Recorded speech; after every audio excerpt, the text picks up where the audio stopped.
এটাই কর্মসূচি, এটাই পদ্ধতি, এটাই তৃণমূল কংগ্রেসের এজেন্ডা।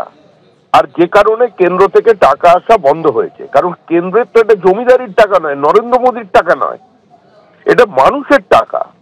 প্রত্যক্ষ এবং পরোক্ষ করের মধ্যে দিয়ে যে টাকা মানুষ কেন্দ্র বা রাজ্য সরকারের কোষাগারে জমা করেছে, সেই মানুষের টাকা মানুষের কাছে ফিরে আসার মাঝখানে অন্তরায় হয়ে দাঁড়িয়েছে তৃণমূল কংগ্রেসের সীমাহীন লোভ, দুর্নীতি এবং প্রাতিষ্ঠানিক লুট।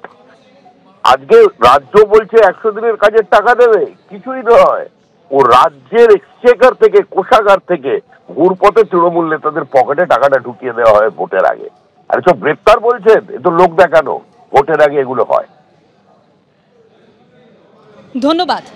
100 দিনের কাজে রাজ্যে বিপুল টাকা নয় ছয়ের অভিযোগ। উত্তর 24 পরগনার শুটিয়া থেকে যে অভিযোগ সামনে আসে যে যারা কাজ করেনি তাদের অ্যাকাউন্টে পৌঁছে গিয়েছিল টাকা, এবং সেখানে জব কার্ড পিছু 500 টাকা রেখে দিয়ে বাকি টাকা হাতানোর অভিযোগ সামনে আসে। আর এই খবর এবিপি আনন্দে সম্প্রচার হওয়ার পরই নড়ে চড়ে বসে প্রশাসন। সেখানে গ্রেপ্তার করা হয়েছে দুজনকে।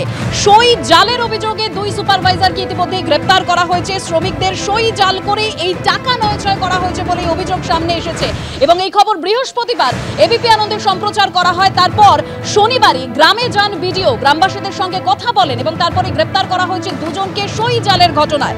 কাজ না করে অ্যাকাউন্টে টাকা পৌঁছে গিয়েছিল এবং সেখান থেকেও কাটমারি খাওয়ার অভিযোগ সামনে এসেছে। অসহায় মানুষ যারা মাটি কেটে তাদের জীবিকা নির্বাহ করে, তারা ফিজিক্যালি গ্রাউন্ডে নেমে কাজ করেছে, তাদের অ্যাকাউন্টে 28 দিন কাজ করে 1100-1200 টাকা ঢুকেছে। কিন্তু যারা বাড়ি বসে বসে থেকেছে, সুপারভাইজার ডলি মণ্ডল তাদের জব কার্ড অ্যাকাউন্ট নিয়ে গেছে, তাদের অ্যাকাউন্টে 5-6 হাজার টাকা ঢুকিয়ে দিয়েছে সরকারি খাতের টাকা। মানে আমাদের প্রশ্ন একটাই, সরকারি খাতের টাকা কিভাবে একজন কাজ না করেও ঘরে বসে পেয়ে যাচ্ছে, আর সেই সরকারি খাতের টাকা একজন সুপারভাইজার হয়ে কি করে সেই অ্যাকাউন্ট থেকে তুলে নিচ্ছে? ডলি মণ্ডলের উনি যেটা বললে, ডলি মণ্ডল মানে এই কাজের সঙ্গে জড়িত না। আমরা তখন বললাম জড়িত তো 100%, আর ডলি মণ্ডলই টাকাটা নিয়েছে, পুকুর কাটা টাকা। আমরা যাতে ডলি মণ্ডলের বিরুদ্ধে লিখিত দিলাম, যাতে ডলি মণ্ডল অ্যারেস্ট হয় সেই ব্যবস্থাটা। 100 দিনের কাজের টাকা যারা ন্যায্য কাজ করেছে তারা সেই টাকাটা পায়, যারা কাজ করেনি তাদের অ্যাকাউন্টে টাকা ঢুকিয়ে ডলি মণ্ডল নিজে ক্যাশ করে নিয়েছে। আর যারা সত্যি সত্যি কাজ করেছে এই প্রখর রোদ্দুরে, সেই সব মানুষগুলো যাদের অধিকার এই টাকাটা পাওয়া কাজের, সেই টাকাটা তারা পায়নি, পেয়েছে ডলি মণ্ডলের যারা কাছের লোক, ডলি মণ্ডলের আত্মীয় স্বজন। ডলি মণ্ডল কিছু লোক সাজিয়ে নিয়ে, সেটাও তৃণমূলের লোক সাজিয়ে নিয়ে তাদের অ্যাকাউন্টে টাকা ঢুকিয়ে সেই টাকা তিনি ব্যাক করে নিয়েছেন। এটা একটা বড় দুর্নীতি, একটা ক্রাইম। যে কোনো কারণেই হোক না কেন, যদি এইভাবে কোনো রকম এই অনৈতিক কাজের সাথে কেউ যুক্ত থাকে তাকে গ্রেপ্তার করতে হবে।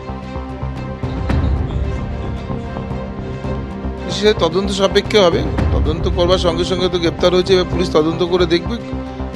অনেক সময় তো বিরোধী রাজনৈতিক দলগুলো নির্বাচনের সময় নানা রকমভাবে কৌশল সাজায়।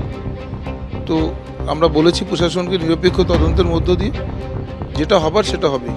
আমরা কখনো কোনো কিছু আড়াল করি না এবং তার যথাযথ ব্যবস্থা নেওয়া হবে।